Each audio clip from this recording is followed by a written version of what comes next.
Before we dive into today's podcast, I want to remind the wonderful ladies out there that Father's Day is just around the corner. That's right, it's coming up. And so I want to let you know that there's some special resources that are going to be coming to your inbox this coming week. If you are not signed up to our newsletter yet, go to delightyourmarriage.com and scroll down. You can get on our newsletter so you can get those free resources. Essentially, we want to give our husband what he really wants in Father's Day. And what is that? Well, sign up and you'll get some really cool tools and encouragements and inspiration in your inbox. So do that now so you don't miss it next week. All right, let's dive in. Welcome to DYM Marriage Transformation Coaching, heard in 180 countries, top 1% podcast worldwide. And we are thrilled that we walk alongside marriages that have been suffering and struggling, sometimes for decades. Then they come to our work and God changes everything. Listen in because you're going to hear transformation stories that are going to give you hope that things can change for you, or inspiring conversations with other experts, or teaching that's literally going to give you practical tools to make your marriage better today.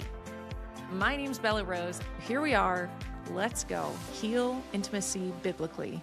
Delight your marriage.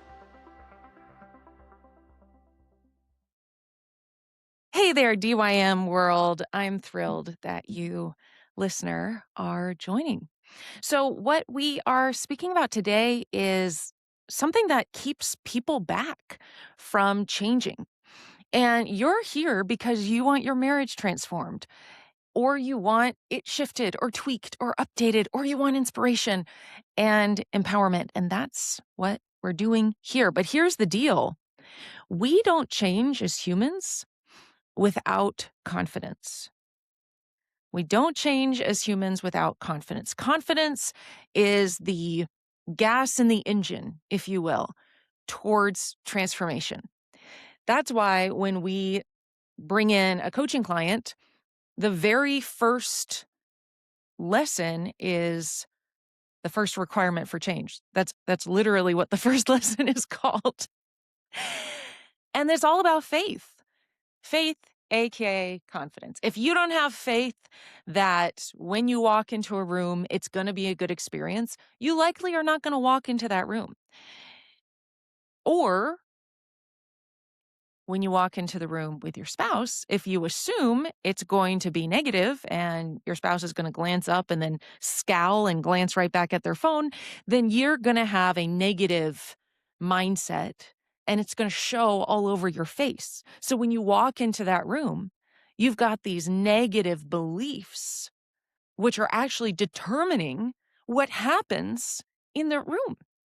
So it's a self-fulfilling prophecy, and it starts from your belief system, which is why the first necessity of transformation is faith, aka confidence, aka intentionally scripted beliefs. Now, you might have gotten awesome confidence from your parents and the way you were raised, and I'm just so proud of your parents.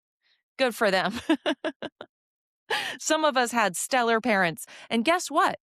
I bet Adam and Eve were pretty darn good parents, right? They didn't have a dysfunctional family upbringing. However, there were still some problems in their kiddos growing up. So, dear parents out there, parenting is hard.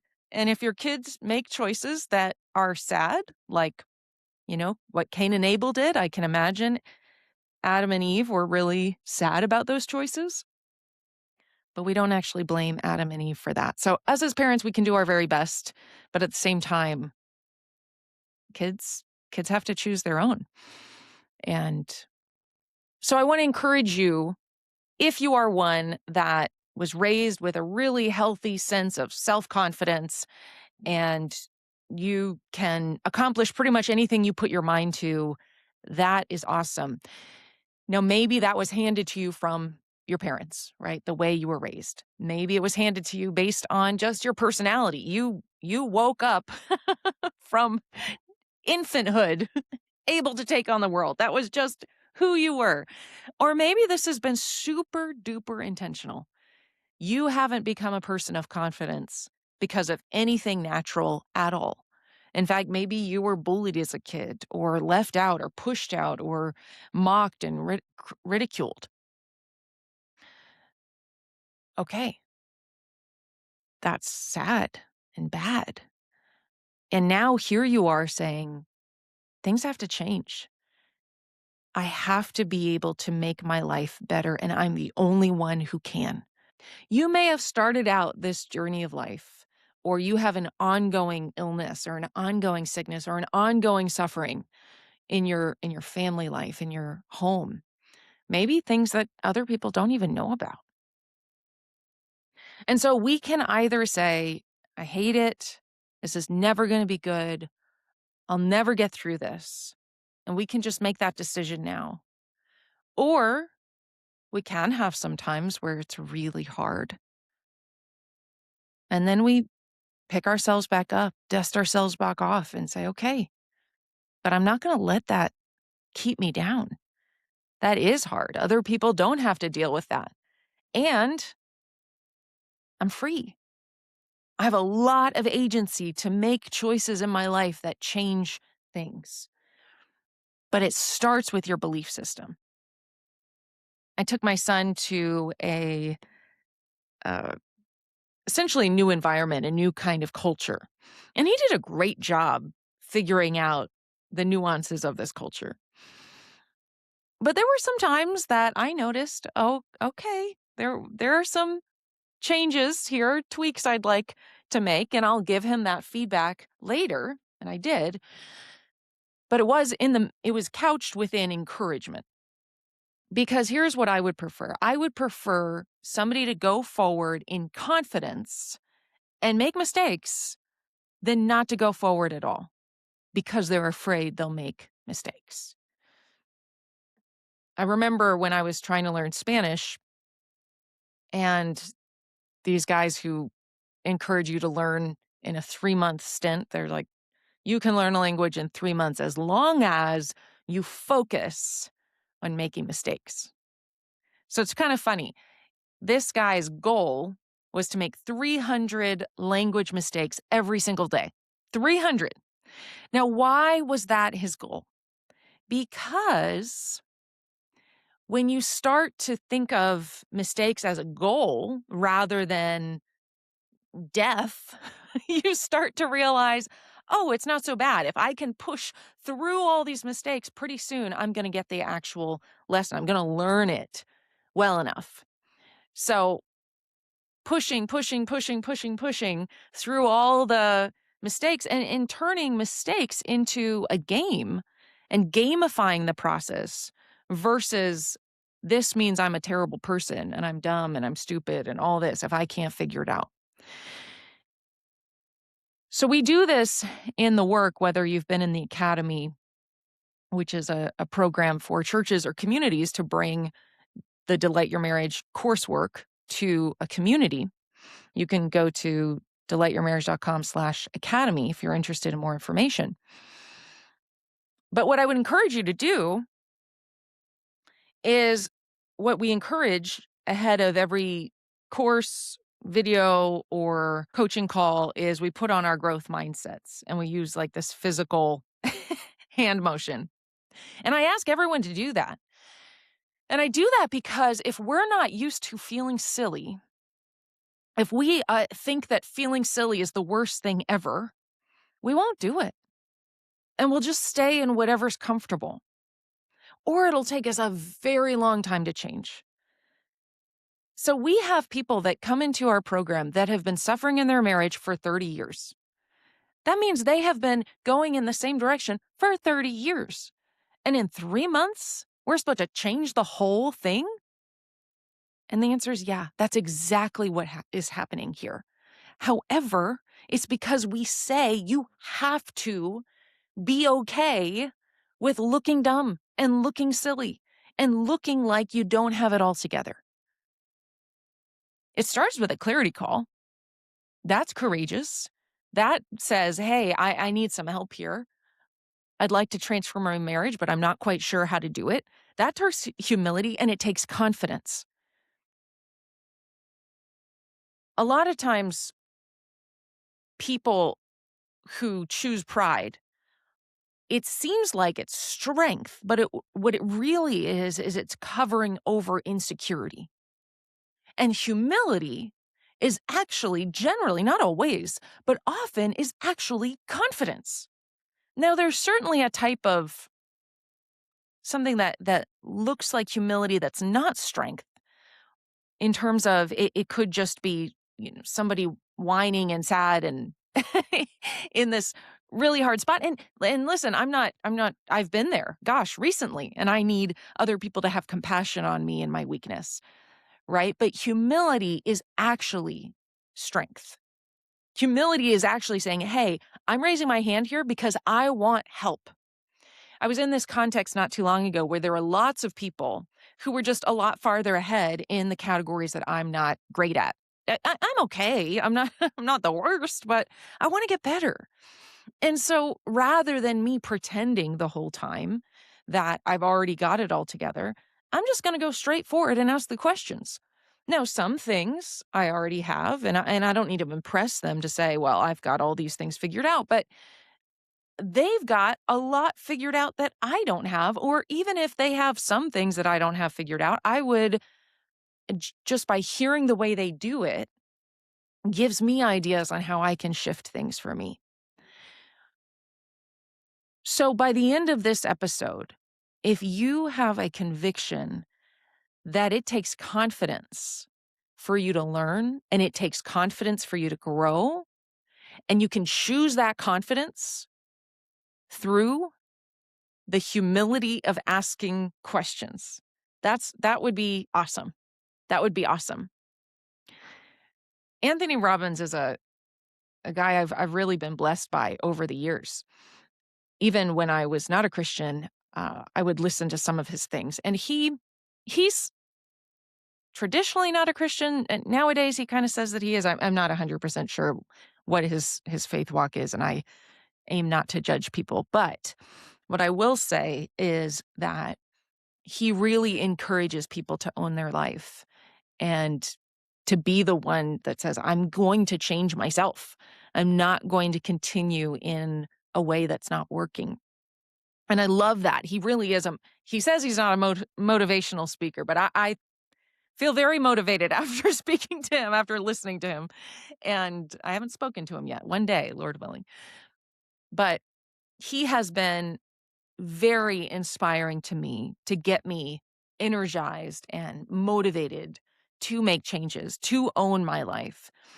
And so I just want to encourage you, as I saw my son going for it and being confident.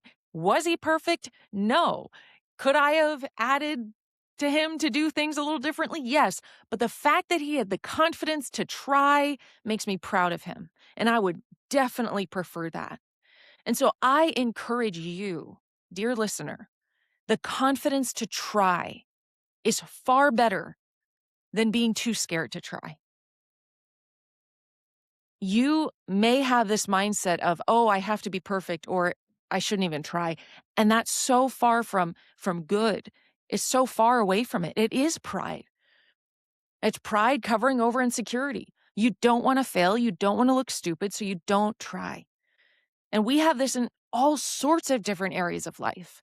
We have this in, oh, I don't want to start that Bible study because people might not come. I don't want to do that thing with that new business venture because who knows what might happen and it might fail. I have 6 businesses that I tried before Delight Your Marriage. 6. And did they, quote, fail? No, they were learning experiences that I never would have gotten otherwise. I'm thrilled that I had each and every one of them because they gave me amazing learning opportunities that I didn't have to learn through Delight Your Marriage. What a blessing. And all of us should have those kinds of experiences. I had an experience not too long ago, again, a different culture. And I remember there were several things that I did the whole experience with confidence, but when I looked back and thought it through, I thought, oh, well, if I could do it over again, I would do this and this and this and this. And so the next time I was in a similar situation, I did those new things, but I did not beat myself up for not having done those things the first time. I would always prefer confidently engaging in an environment and then getting better the following time and better the following time and better the following time. And that's the way you get to grow too. But you have to start with deciding, I'm going to do it confidently and I will not be perfect here. I will not. It would be nonsense to even think that. By the way, what is perfection in any scenario? Perfection is accomplishing an ideal. And you and I love Jesus. We're followers of the Most High. Our ideal is Jesus. And so Dan Sullivan has a great concept of our ideal being like the horizon out in front of us. And so for us as Christians, that ideal is Jesus. So we want to be like him in all ways. And that's perfection. And so we want our goals to be aligned with that ideal of becoming more and more like Jesus in the various categories of our lives. But the problem is we so often, and this is Dan's concept, we so often measure how well we're doing based on that ideal. So we might accomplish that next goal, but we see how far we are from our ideal, which is perfection, and we feel so bad on ourselves, so hard on ourselves. So what we need to do instead is look back and say, oh my gosh, look how far I've come. Look how much I've grown. Look how much better I am than I was. And then that determines our next goal. And we're inspired, but our goal aligns with our ideal, but we're never going to become perfect. We're never going to become Jesus. And if you're listening to my voice, I think your heart is in the right zone. You want to learn, you want to grow. That's why you're here. You're saying, how do I get better? And I invite you to employ this tactic in all areas of your life, in all areas. Confidently move forward and tweak as you go. There's a book by Mel Robbins called The Let Them Theory. I really like the concept. You can certainly read the book. It's essentially elaborating on this exact concept. So I'll tell you right now. So often in our minds, we're trying to control what other people think about us. And so after a situation, we may be replaying it in our head of, oh, I should have said that, or they probably think this about me, or this and this. And her response is, let them. Let them think bad things about you. Let them think you're not that awesome. Let them this, let them that. Because the truth of the matter is you can't control their thoughts anyway. Why waste your energy? Why waste your peace? Why spend your time thinking about what they think? Let them.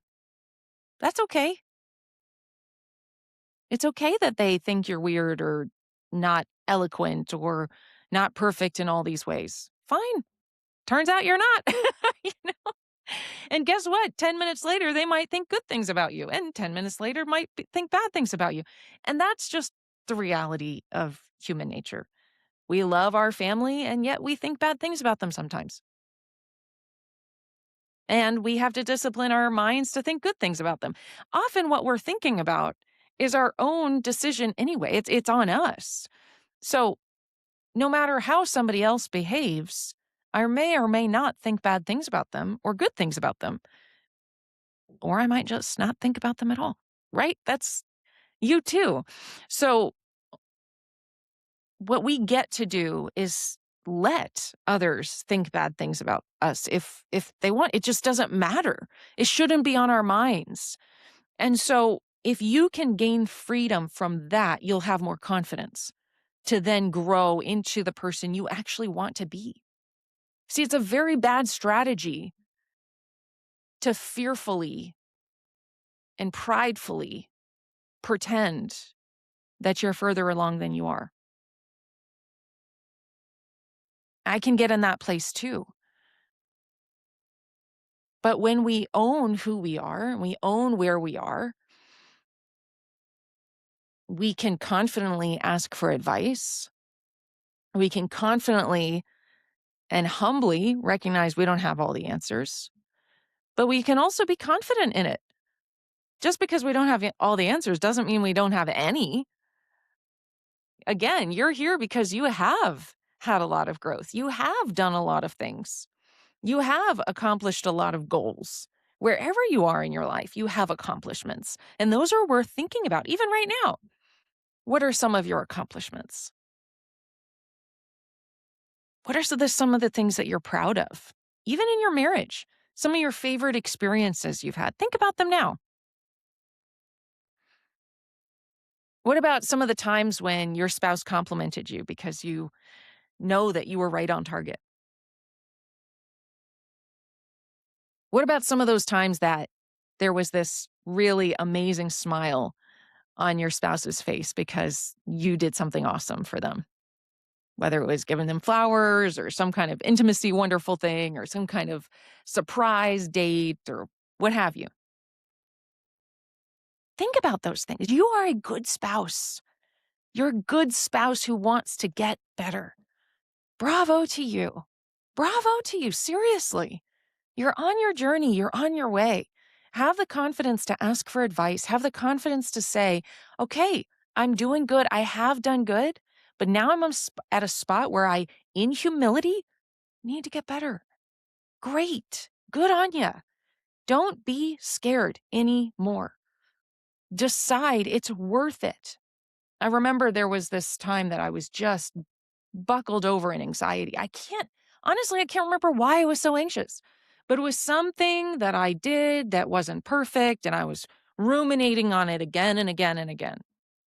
Thankfully, this was years ago, I promise. But I remember being in my room, all gripped with anxiety, and I felt the Lord gave me this phrase, and I don't often say something like that, but I do feel this was God. Said, when is it going to matter enough? When is it going to matter enough? And it seemed to be that the Lord was asking me, you have all these people that are counting on you. When is it going to matter enough for you to lasso in your mind, to wrangle it, to decide that is not what I'm going to ruminate on anymore? When is it going to matter enough? When is it all the people that are counting on you? When is their lives and their perspectives and who they are going to matter to you enough to make sure your thought life is not going in this negative jumble? Ruminating on the negative, insecure, tied up in knots. And sometimes, depending on your habits of life, you might have laid the trap for your mind to go in those directions. I know if I can binge watch little silly things on YouTube, whether it's some kind of political something or some kind of whatever the topic might be, I can put myself in knots because I let my mind think on those things. Was it helpful? Did it provide goodness in my life? Was it helpful to me to accomplish the will that God has for my life? I don't think so. Most of the time, the answer is no. But it certainly put me in an anxious spiral, and that was unnecessary. And so, yes, wrangling my thoughts after that is important, but also changing my habits so that I don't do that is very important. And so I encourage you, what is it for you? What's the habit that's making it easy for your mind to go in this insecurity and lack of confidence spiral? And again, we all have our moments. We all have our moments. When I'm here on this microphone with you, it's very easy for me to be confident because I've done it plenty of times, but there are areas of my life that I don't have that confidence. But I invite you and invite myself to have the humility to ask for advice from your spouse or from others who know better. Maybe your spouse is not that safe person yet, but others who know better. Maybe it's your marriage that needs the help and you need to be asking someone like Delight Your Marriage for help. Maybe we're the ones that need to coach you and invite that marriage transformation, to walk alongside you, to give you that accountability, that support, that encouragement, that prayer, that training. because it's time. It's time to change your marriage. But for me, sometimes when I'm in a spot, I need my husband to speak into my life. And I ask him, and I ask him for help. I invite you. Your spouse is a wonderful person. They might be really wonderful for you to ask them advice, but you're choosing not to because you want to impress them. But when you actually can take down that pride, reveal that insecurity, let them know you don't feel good enough in this area. Can you receive some help? That can be very connecting for you and your spouse and very good. We all have strengths. We all have weaknesses. God knit us together in our mother's womb. He knew that we were going to have strengths and weaknesses. And so that's why we need each other. You have strengths I don't have. I have strengths you don't have. The same way with your spouse. Now, all of a sudden, you are no longer dealing with just your weaknesses. Now you have your spouse's strengths. So you have your strengths and your spouse's strengths. And now combined, you have double the amount of strengths. And you make up for each other's weaknesses. So if you see it that way, you can be encouraged. You can see them as a gift rather than a burden or frustration that they're not just like you. So I want you to have confidence to learn. I want you to have confidence to grow. Recognize that if you have scripts in your head that are playing that say, I'm not good enough, or I can't do this, or I'm fearful of that, or I just can't do what those other people do. I just don't want that to be the script if in fact God wants you to do more. If it's about fear, that's not a good reason not to do something.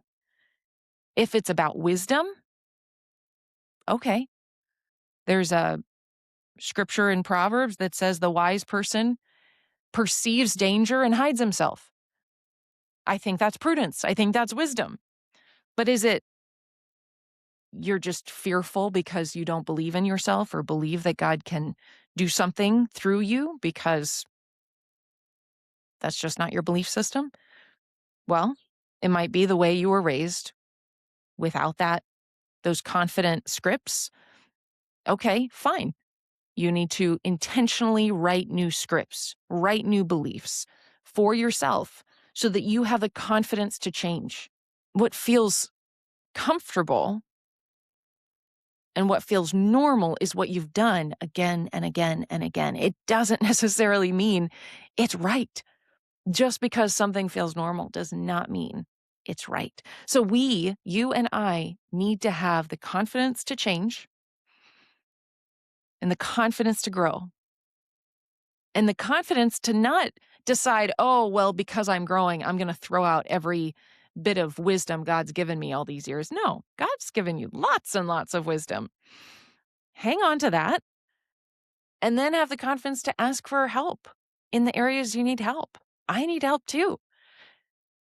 And little by little, be proud of yourself for the goals you have accomplished by God's grace and keep making new goals, keep making new strides in the right direction, in the direction of Jesus' ideal. All right, let me pray for you. Father, I thank you so much for this one. I thank you that you are growing them. Father, I pray that you would give them courage. So many times, I think it's 365 times you say in the Bible, do not fear. And the amount of times you tell us to be humble is so significant as well. Help us to not fear and to be humble and not to let a concern about how others think of us to drive our behavior or to drive our insecurity or to um, make us feel less than, but instead to let them think negative things about us. No big deal. Okay, fine. I pray that would be this person's opinion. And yet I pray that you would help them to grow in love and service and connection to their spouse. Let them be confident enough to change, confident enough to grow. In Jesus' name, amen. All right, dear listener, I would love to work with you personally and cheer you on and get you excited about where God's taking you. Go to delightyourmarriage.com/cc. We are Marriage Transformation Coaching, DYM. That is what we are thrilled about and would love to walk alongside you. Want to let you know that there's some special resources that are going to be coming to your inbox this coming week. If you are not signed up to our newsletter yet, go to delightyourmarriage.com and scroll down. You can get on our newsletter so you can get those free resources. All right. Hopefully, I'll see you on the inside. God bless you. Be confident enough to change. Talk soon.